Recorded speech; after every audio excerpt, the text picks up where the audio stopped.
नमस्कार, आप देख रहे हैं न्यूज़ नेशन का डिजिटल प्लेटफॉर्म और मैं हूं आपके साथ सचिन दुबे। आखिर साल 2025 में क्या हो रहा है? कई ऐसी घटनाएं हो चुकी हैं जिसके बाद 2025 इस साल को लेकर कई सारे सवाल खड़े हो रहे हैं और लोगों के मन में एक वहम भी बैठ चुका है कि शायद ये साल 2025 जो है वो बहुत ही अपशगुन वाला है और इससे तमाम ऐसी घटनाएं जो हैं वो लगातार सामने आ रही। पहले हमने देखा महाकुंभ में किस तरीके से भगदड़ हुई, उसके बाद हमने जो अहमदाबाद में प्लेन क्रैश हुआ और भी तमाम जो पहलगाम घटनाएं हैं, उसके बाद तमाम चर्चाएं कि ऐसी घटनाएं आखिर साल 2025 में क्यों हो रही हैं। दरअसल आज के वीडियो में हम बात करने जा रहे हैं एक ऐसी घटना के बारे में जो आज सुबह 4:30 बजे उड़ीसा के पुरी में हुई और वहां पर आपको जानकारी दी कि जो जगन्नाथ की यात्रा है वो निकाली गई है और इसी यात्रा के दौरान भगदड़ मची और इस भगदड़ में 3 लोगों की जान चली गई है और लगभग आपको बता दें कि 50 से अधिक लोग घायल बताए जा रहे हैं।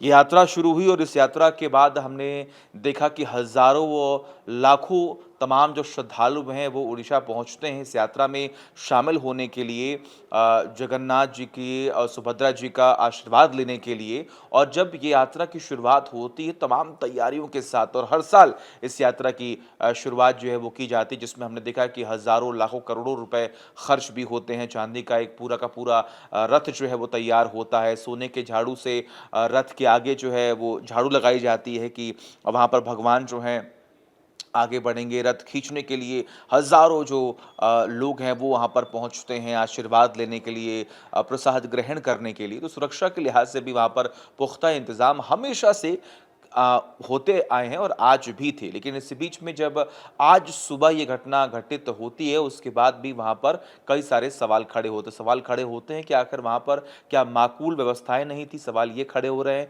आखिर वहाँ पर लापरवाही किस बात की बरती गई जिसकी वजह से ये हादसा हुआ? क्या वहाँ पर स्वास्थ्य सुविधाओं को लेकर कोई लापरवाही बरती गई? ऐसी भी बातें जो हैं वो सामने आ रही हैं।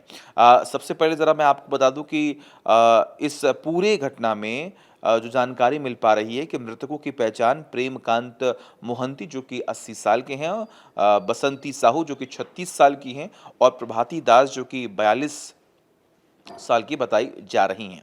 अब सबसे बड़ी बात यहाँ पर है कि जब वहाँ पर लोगों से बातचीत की गई, जो स्थानीय मीडिया है, जब उन लोगों ने जाँच पड़ताल की, तो खबर ये निकल कर सामने आ रही है कि घटनास्थल के पास पहले से काफ़ी भीड़ जुटी हुई थी और लेकिन वहाँ पर अचानक से 2 ट्रकों के घुसने की कोशिश के कारण भगदड़ मच गई, क्योंकि वो जो पूरा इलाका है, वो काफ़ी सक्रिय वहाँ पर संकीर्ण जो गलियाँ हैं, वो हैं और इसी की वजह से जो पर्याप्त वहाँ पर जगहों को लेकर तमाम चर्चाएँ थी, वो पर्याप्त जगह वहाँ पर नहीं था और इसी की वजह से जब वहाँ पर 2 ट्रक घुसते हैं और वहीं पर ये हादसा हो जाता है, क्योंकि भीड़ जो है वो असंतुलित हो जाती है। अपने आप को बचाने के लिए लोग इधर से उधर भागने की कोशिश भी करते हैं और इसी बीच में ये हादसा हो जाता है। स्थिति खराब होने की वजह से भगदड़ मच जाती है।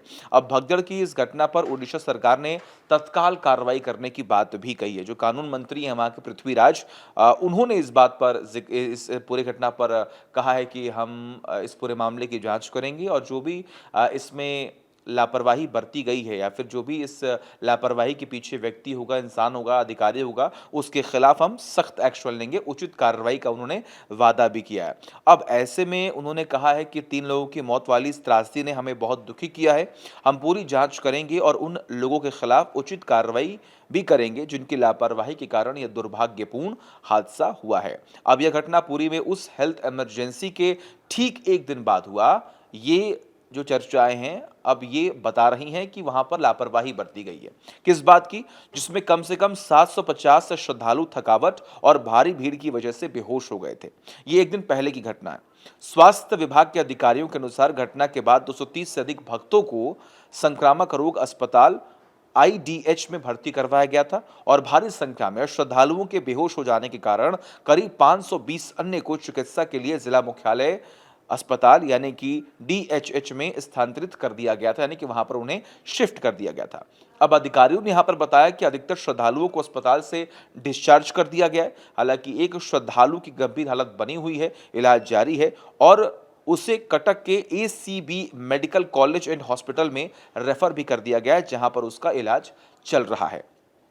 इन सब से इतर अब इस बात को आप समझिए कि ये घटनाएं आखिर लगातार क्यों बढ़ रही हैं। कई बार सवाल भक्ति पर भी उठते हैं कि आखिर इतनी भीड़ अगर हो रही है किसी यात्रा में, किसी समारोह में, तो आखिर वहाँ पर जाने की ज़रूरत ही क्यों है? अगर आप भी लापरवाही बरतेंगे तो हादसा होगा, तो जिसमें आपका नुकसान भी होगा। यही सवाल कुंभ के मेले में भी हुआ। जब कुंभ हो रहा था उस वक़्त भी कई सारे सवाल खड़े कर दिए गए कि वहाँ पर भीड़ जो है वो अनियंत्रित हो गई थी। वजह ये थी कि वहाँ पर माकूल व्यवस्थाएँ नहीं थी, वहाँ पर स्थान नहीं था, उसके बावजूद भी लोग वहाँ पर पहुँच रहे थे।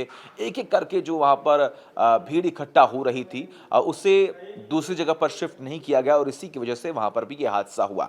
तो अब कई लोगों का ये भी कहना है, क्योंकि आप एक लोकतांत्रिक देश में रहते हैं, और अलग-अलग तमाम जो लोग हैं उनके अलग-अलग ओपिनियंस होते हैं। ऐसा पॉसिबल नहीं कि सबके ओपिनियन एक हो, सबकी आइडियोलॉजी एक हो।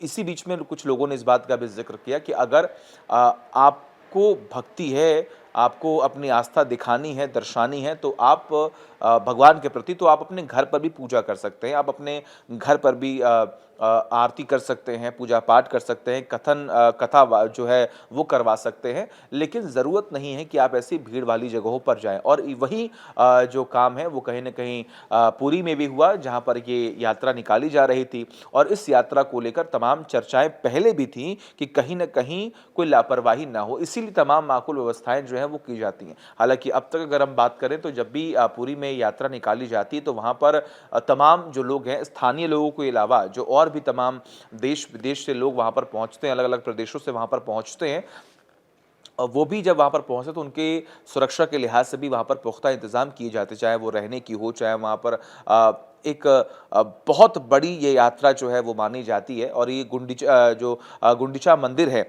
वहाँ पर ये हादसा हुआ, क्योंकि वहाँ पर इस बात का ज़िक्र किया गया, जो प्रत्यक्षदर्शी हैं उन्होंने बताया कि जो रथ वहाँ पर पहुँचा तो उस रथ को छूने के लिए, आशीर्वाद लेने के लिए जब लोग वहाँ पर भागे तब ये हादसा हुआ। वहीं कई ऐसे भी लोग हैं जिन्होंने इस बात का ज़िक्र किया कि वहाँ पर 2 ट्रक जो है वो पता नहीं कहाँ से आ गए और वो दाखिल होने की कोशिश कर रहे थे उस भीड़ के अंदर, और इसीलिए लोग घबरा गए, और घबरा के अपने आप को बचाने की जब कोशिश कर रहे थे तब ये हादसा हुआ। और इस हादसे में 3 लोगों की जान तो चली गई है, जिसका ज़िक्र मैंने किया, और लगभग 50 से अधिक लोग जो है वो गंभीर रूप से घायल भी बताया जा रहा है, जिनका इलाज चल रहा है। अब सरकार भी तमाम दावे कर रही है कि हम जांच करेंगे, अगर किसी की लापरवाही है तो उनके खिलाफ सख्त कार्रवाई करेंगे।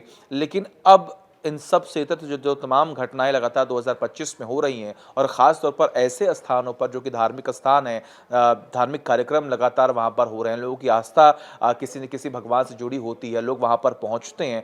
हमने ऐसे कई सारे हादसे पिछले कुछ महीनों, कुछ सालों में देखे हैं, चाहे वो उत्तर प्रदेश के हाथरस में एक बाबा के कार्यक्रम में हुआ हो, चाहे वो कुंभ में हुआ हो, चाहे वो पुरी में जगन्नाथ यात्रा में हुआ हो। ये आपको समझना होगा, ये आपको अपने विवेक अनुसार ये फैसले लेने होंगे कि आखिर आपको कहाँ पर जाना है और कहाँ पर नहीं।